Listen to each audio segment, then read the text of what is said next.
pastor friend of mine was talking to a young adult in his congregation, and he asked him, "How's my preaching?" And the young adult was very honest and said, "You see, there's a Grand Canyon here, and we're here, and what you're preaching is over here." Ouch. Ouch. That's hard. In this chapter, I want to talk to you about the 3 forgotten groups that are there already in your congregation that we need to be more intentional about reaching and discipling and evangelizing.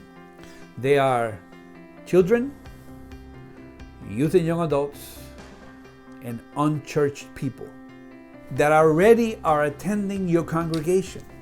Most churches will have in a year the same amount of guests cumulative as they have in attendance on one Sabbath. That's just like a normal thing. So if you have 100 people attending on a Sabbath, you probably have 100 guests that have come during the year. So what happens? I call these the forgotten groups because think about it. We have children's stories,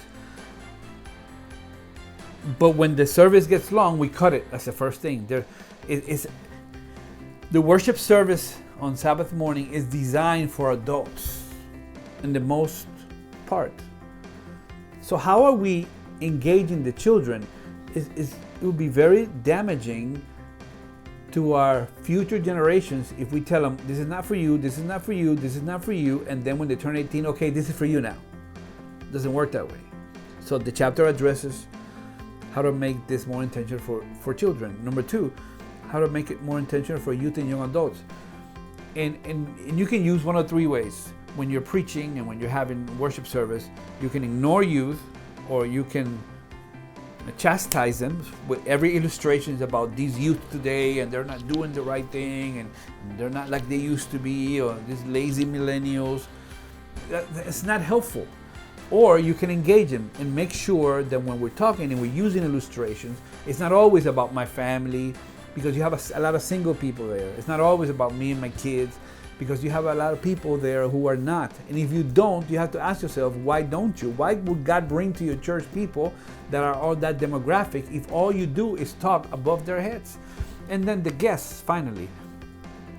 Take time in your message to explain what the different books of the Bible mean. Don't say, hey, this sermon today is from a well-known passage to you, but not to the people who are biblically illiterate, who feel now that they're not of your inside club that you have developed in this location, further making sure in their mind that you are irrelevant. So this chapter contains simple yet significant ways of engaging those 3 forgotten groups in your evangelistic strategy.